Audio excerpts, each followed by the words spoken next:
આજે હું તમારી સાથે શેર કરીશ વણેલા ગાંઠિયાની રેસીપી તમને ગમતી હોય અને હજુ સુધી સબસ્ક્રાઈબ ન કરી હોય તો લાઈક શેર અને સબસ્ક્રાઈબ કરજો। આ ગાંઠિયાને આપણે બે અલગ રીતથી વણીને બનાવીશું અને એકદમ સોફ્ટ બનશે। પોચા પોચા રૂ જેવા વણેલા ગાંઠિયા બનાવવા માટે આપણે 1 કપ જેટલું બેસન લઈશું।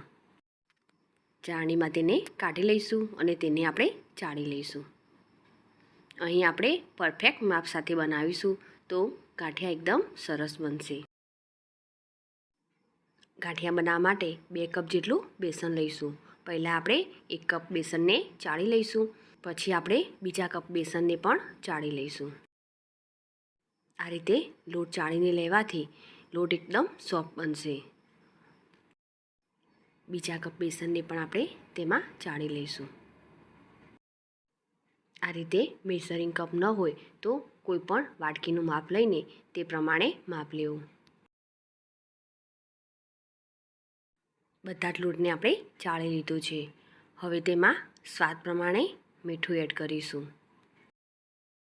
અને 1/4 ટીસ્પૂન આપણે જે ગાંઠિયાનો સોડા આવે છે તેને આપણે તેમાં એડ કરીશું। ગાંઠિયાનો આ સોડા એસ આસાનીથી બજારમાં મળી પણ જાય છે। હવે તેમાં 1 ચમચી જેટલા કાળા મરીનો પાવડર એડ કરીશું અને તેમાં 1 ચમચી જેટલો અજમો એડ કરીશું। હવે તેમાં 2 ચમચી જેટલું તેલ એડ કરીશું। હવે બધા જ મસાલાને આપણે લોટ સાથે સરસ રીતે મિક્સ કરી લઈશું અને જરૂર પડે તેમ થોડું થોડું પાણી એડ કરીને લોટ બાંધી લઈશું।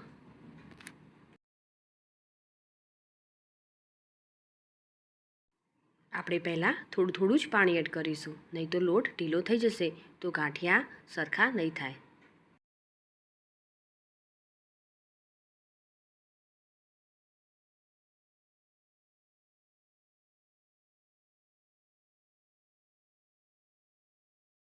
ફરી હવે આપણે પાણી એડ કરીશું તો ચમચી જેટલું જ પાણી એડ કરીશું।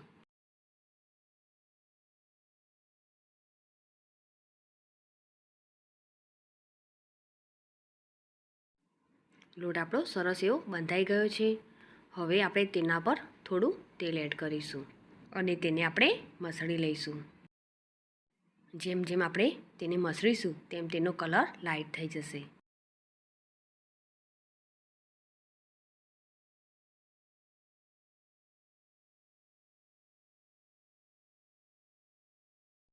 લોટનો કલર પણ બદલાઈ ગયો છે અને સરસ એવો સોફ્ટ થઈ ગયો છે। હવે તેને આપણે ઢાંકીને 10 થી 20 મિનિટ માટે રેસ્ટ આપીશું। હવે આપણે કાચા પપૈયાનો સંભારો બનાવીશું। તો એક કાચું પપૈયું લઈશું અને તેને આપણે છોલી લઈશું।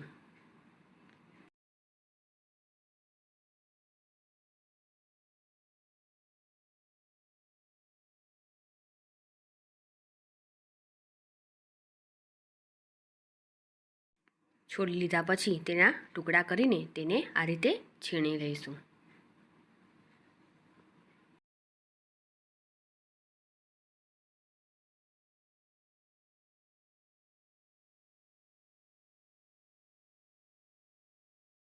તો પપૈયાને આપણે છીણી લીધું છે। હવે તેમાં મસાલા એડ કરીશું।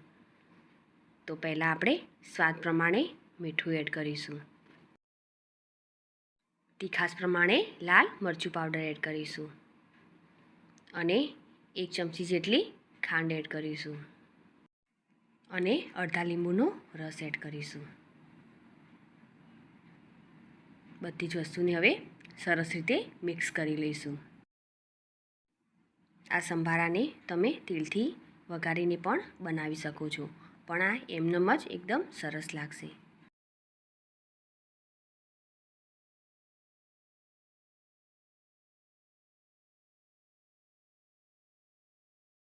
પપૈયાનો સંભારો આપણો રેડી થઈ ગયો છે। હવે આપણે લોટને સરસ રીતે મસળી લઈશું। આ રીતે મસળવાથી લોટ એકદમ સોફ્ટ બની જશે અને આપણા વણેલા ગાંઠિયા પણ એકદમ સોફ્ટ બનશે।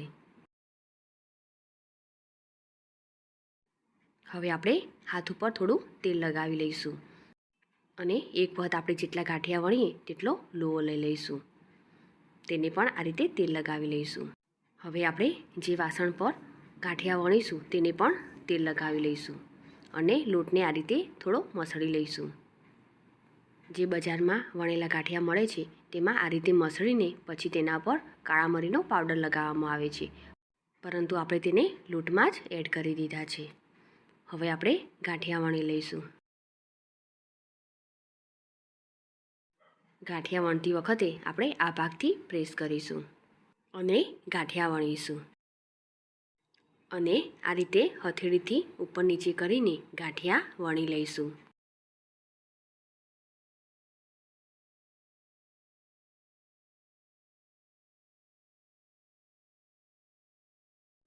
જેમ જેમ આપણે ગાંઠિયાને વણીશું તેમ તેને આ રીતે નીચે મૂકી દઈશું.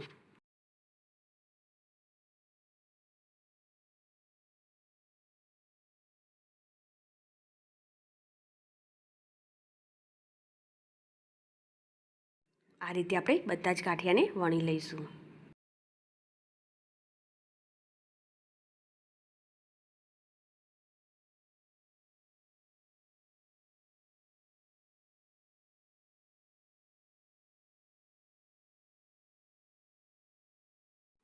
હવે આપણે કડાઈમાં તેલ ગરમ કરવા મૂક્યું છે અને તેને હવે આપણે ચેક કરીશું.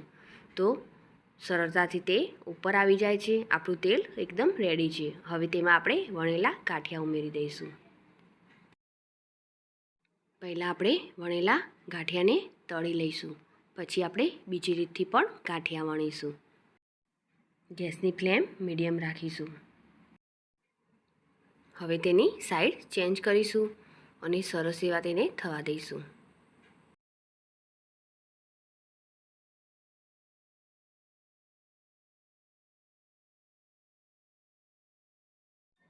ગાંઠિયાનો થોડો એવો કલર બદલાઈ ગયો છે. હવે તેને આપણે બહાર કાઢી લઈશું. એ જ રીતે આપણે બીજા ગાંઠિયાને પણ તળી લઈશું. હવે આપણે બીજી રીતથી પણ ગાંઠિયા બનાવી લઈશું. તો પહેલાં આપણે તેલ લગાવી લઈશું અને હાથમાં પણ થોડું એવું તેલ લગાવી લઈશું.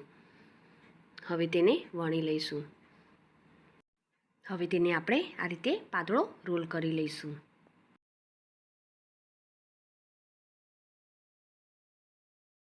આ રીતે રોલ કરી લીધા પછી હાથની મદદથી આ રીતે તેને પ્રેસ કરીશું.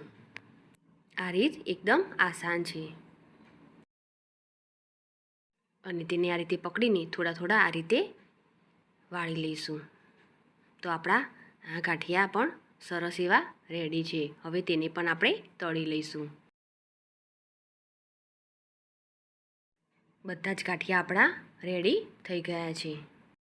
હવે બધા જ ગાંઠિયાને આ રીતે પ્લેટમાં કાઢી લઈશું. તેનો મસાલો બનાવીશું.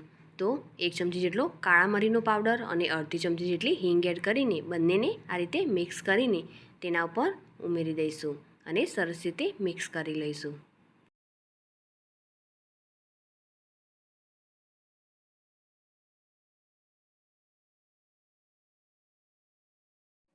આ ગાંઠિયા અંદરથી પણ એટલા જ સોફ્ટ બનશે. આ વણેલા ગાંઠિયા જોડે આપણે લીલા મરચાં અને પપૈયાનો સંભારો સર્વ કરીશું. તો તૈયાર છે વણેલા ગાંઠિયા. આ વણેલા ગાંઠિયા કોઈપણ વ્યક્તિ આસાનીથી બનાવી શકે છે. પરફેક્ટ માપ સાથે આ ગાંઠિયા બનાવશો તો પહેલી વખત બનાવતા હશો તો પણ એકદમ સરસ બનશે. મારી આ રેસીપી તમને ગમી હોય તો લાઈક કરી અને શેર કરજો. સાથે જ મારી ચેનલ સબસ્ક્રાઈબ કરી બાજુ આપેલ બેલ આઇકોન પ્રેસ કરજો, જેથી નવી રેસીપીના અપડેટ તમને મળતા રહે. ફરી મળીશું નવી રેસીપીના સાથે.